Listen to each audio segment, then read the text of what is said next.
आप देख रहे हैं पोस्टमार्टम। भूख से मर रही जनता के लिए पहले खाद्य सुरक्षा कानून की बात की गई और अब देश के गोदामों के अनाज को निर्यात के बदले जरूरतमंदों तक पहुंचाने की पहल खाद्य और आपूर्ति मंत्री की तरफ से की गई है।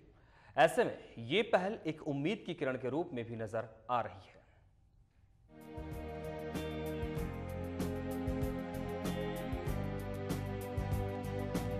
सरकार की नीतियों पर अगर कोई ब्रेक नहीं लगा तो आने वाले समय में देश में कोई भूखा नहीं सोएगा। खाद्य एवं आपूर्ति मंत्री केवी थॉमस ने यूपी अध्यक्षा सोनिया गांधी और रक्षा मंत्री ए.के. एंटनी के सहयोग से यह प्रस्ताव तैयार किया है कि केंद्रीय और राज्य स्तर के अनाज के भंडारों में रखे गए अतिरिक्त अनाज को निर्यात करने के बजाय बीपीएल परिवारों में बांट दिया जाएगा। भ्रष्टाचार के मुद्दे पर चौतरफा घिरी सरकार के सामने छवि सुधारने का ये एक अच्छा मौका हो सकता है। हालांकि पंजाब, महाराष्ट्र और हरियाणा राज्य अनाज के निर्यात करने के पक्ष में हैं, लेकिन इस मामले पर केवी थॉमस का कहना है कि देश की कृषि पर पहला हक जनता का है। साथ ही उन्हें यह भी डर है कि निर्यात करने से अनाज के घरेलू मूल्यों में वृद्धि हो सकती है। आपको बता दें कि देश में इस समय 65.4 मिलियन टन अनाज का भंडारण किया गया है, जबकि हमारी भंडारण क्षमता केवल 62.36 मिलियन टन की ही है। मतलब लगभग 3 टन अनाज रोड पर पड़ा हुआ है। साथ ही ये भी अनुमान लगाया जा रहा है कि इस साल 235.88 मिलियन टन अनाज का उत्पादन होगा। जबरदस्त उत्पादन के बीच सरकार का प्रयास है कि अतिरिक्त अनाज को निर्यात करने के बजाय देश की भूखी जनता तक पहुंचाया जाए। हालांकि सरकार ने ये कदम यूं ही नहीं उठाया। इसके पीछे कुछ छवि सुधारने की कोशिश है तो कुछ मजबूरियां भी हैं। अब देखने वाली बात यह होगी कि सरकार की ये मुहिम कितना रंग लाती है। ब्यूरो रिपोर्ट, साधना न्यूज।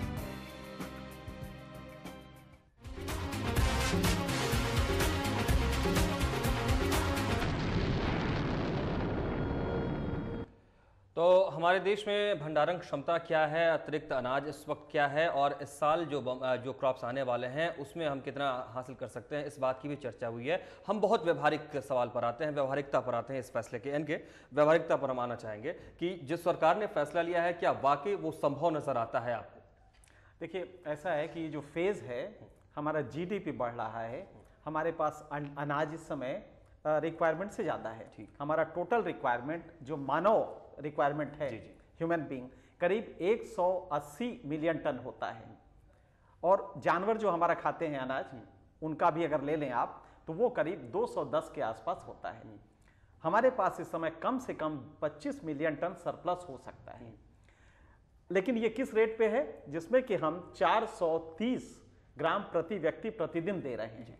अगर इसको हम 500 कर दें तो मेरे ख्याल से ये जरूरत नहीं पड़ेगी। तो आज कोशिश ये है कि अगर फूड बिल आ जाता है, फूड सिक्योरिटी बिल, खाद्य सुरक्षा बिल आ जाता है, जो कि लगभग आ गया है, एनएससी ने कह दिया है, कैबिनेट अप्रूव करेगा, कोई दिक्कत नहीं है, उसमें हो जाएगा अमल। इसमें हमें 1,10,000 करोड़ रुपए का खर्च होगा, क्योंकि ये हम 2 रुपए किलो चावल और 3 रुपए किलो गेहूं देंगे, ये हमारा प्लान है। और 35 किलो देंगे गरीबों को, और इसी तरह से एपीएल के एक कैटेगरी के लिए है। तो कुल मिला के 1,10,000 करोड़ रुपए सरकार के खर्च होंगे।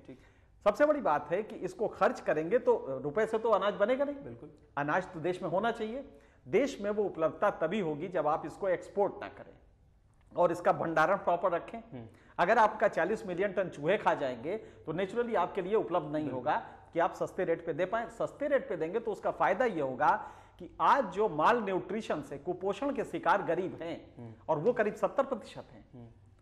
70% लोग को 430 ग्राम अनाज मिलता है, जबकि कम से कम 500 ग्राम अनाज मिलना चाहिए।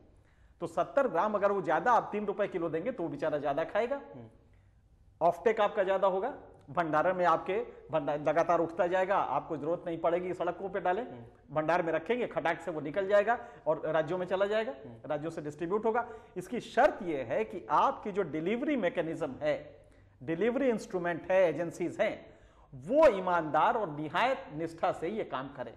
होगा ये कि आप एपीएल बीपीएल जो भी रखें वो तभी देंगे जब उनको कुछ पैसा मिलेगा, वरना 2 रुपए किलो का चावल दुकानदार बंद कर देगा, पीछे से वो पहुंच जाएगा मार्केट में।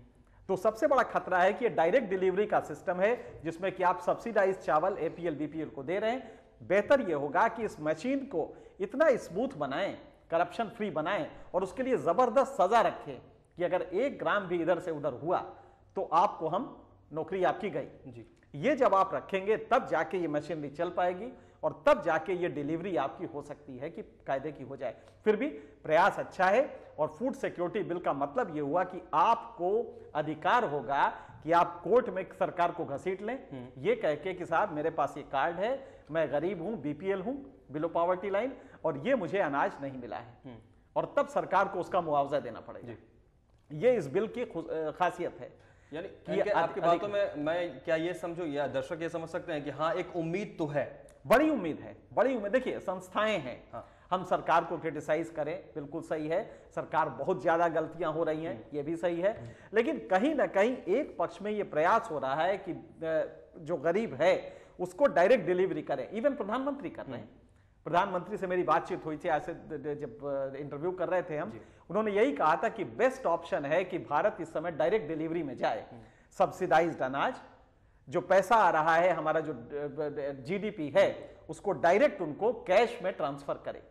इसमें भी आप कर सकते हैं कि इसमें आप अनाज मार्केट में दे दें और उसको टोकन दे दें कि उसकी जो एंटाइटलमेंट है उसका मनी सीधे ट्रांसफर हो जाए। 2 रुपए किलो चावल है वो अपना मार्केट से खरीदे और 2 रुपए के रेट से जो ये सब्सिडी दे रहे हैं हम उसको डायरेक्ट ट्रांसफर कर दें।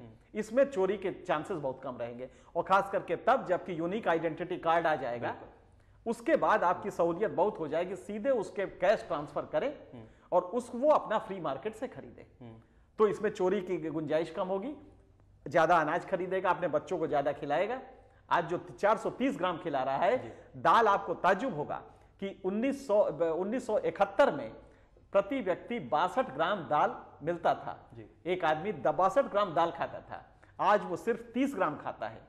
इतनी समृद्धि है आपके पास, इतना आपको जीडीपी आपका बढ़ा है, अंबानी 5 गुना संपत्ति करते जा रहे हैं और वो गरीब आदमी का दाल उसकी कटोरी से गायब है। पहले 71 में, आज से 40 साल पहले जितना दाल मिलता था उसके आधा आपकी कटोरी में दाल आ रहा है जी। तो कम से कम फूड सिक्योरिटी बिल से ये होगा कि दाल में प्रोटीन होता है, चावल में उतना नहीं होता, कार्बोहाइड्रेट होता है, लेकिन दाल में प्रोटीन होता है। उस बच्चे को प्रोटीन मिलेगा तो कुपोषण का शिकार नहीं होगा, एक स्वस्थ नागरिक बनेगा। तो ये मेरे ख्याल से प्लस पॉइंट्स हैं जिसको कि हम इस बिल को लेके काफी आशान्वित हैं कि अगर सही इंप्लीमेंटेशन होगा, और होगा कैसे नहीं, हम लोग लगातार दबाव डालेंगे, सिविल सोसाइटी दबाव डालेगी, मीडिया दबाव डालेगी, मेरे ख्याल से हो सकता है। बिल्कुल ये संभव है, क्योंकि आपने बताया कि उम्मीद है और उम्मीद कैसे पूरी हो सकती है इसका भी आपने खुलकर जिक्र किया है इनके। लेकिन क्या हम इस बात को भी भुला सकते हैं कि कहीं ना कहीं हो सकता है कि सरकार ने राजा को माफ कर दो या कलमाड़ी को माफ कर दो, इन सब को माफी करने के लिए भी क्या इसे हम एक जनता को रिश्वत की संज्ञा दे सकते हैं? नहीं, जैसे कि जनता को रिश्वत की संज्ञा तो नहीं दी जा सकती है। कलमाडी को माफ सरकार की हैसियत के बाहर है। जनाक्रोश जब होता है तो सरकार की हैसियत बहुत छोटी हो जाती है। सुप्रीम कोर्ट खड़ा है और सुप्रीम कोर्ट का एक चाबुक सरकार को नींद से जगाने के लिए काफी है, जो कि सुप्रीम कोर्ट कर रहा है। तो इसलिए सरकार का वो फेज गया जबकि वो माई बाप होती थी। ऐसे में सरकार अगर नहीं करती ये सब चीजें तो सरकार को लिए महंगा पड़ेगा। और यहां तक फूड सिक्योरिटी का सवाल है, आप इसे ना करें। अभी आप देखिए जिस तरह से मिस्र में हुआ है जी। अचानक रातों रात आपने देखा कि इतना बड़ा जन आक्रोश का सैलाब उठा। वही स्थिति इंडिया में हो सकती है। मिस्र से ज्यादा खराब है मध्य प्रदेश की हालत। मध्य प्रदेश में प्रति व्यक्ति जो उपलब्धता है अनाज की बुरी तरह नीचे गई है। किसी दिन भी ये जन आक्रोश सड़क पे आ सकता है और तब सरकार के लिए महंगा पड़ेगा। तो मेरे ख्याल से ये एक अच्छा प्रयास है जी। और हम इसको कह सकते हैं कि बहुत ही पॉजिटिव है। इनके बहुत कम शब्दों में मैं चाहूंगा कि कार्यक्रम को हमें खत्म करना है, आपके फाइनल कमेंट के साथ। मैं बस एक शेर के साथ खत्म करूंगा। न हो कमीज तो पांवों से पेट ढक लेंगे, न हो कमीज तो पांवों से पेट ढक लेंगे, ये लोग कितने मुनासिब हैं इस सफर के लिए। आज तक पांव से पेट ढकते रहे हैं, लेकिन अब मुझे लगता है कि अब वो सड़क पे आके और अपने पेट को दिखा के और सरकार से कहेंगे कि नहीं, अगर नहीं दोगे तो क्रांति आएगी। बिल्कुल बहुत सही कहा आपने। इनके बहुत शुक्रिया आपका स्टूडियो में शामिल रहने के लिए, इस मसले पर गंभीर मसलों पर अपनी राय रखने के लिए। तमाम दर्शकों से भी हम इजाज़त लेना चाहेंगे, लेकिन होगी फिर से मुलाकात आपसे पोस्टमार्टम में एक नए मुद्दे के साथ। नमस्कार।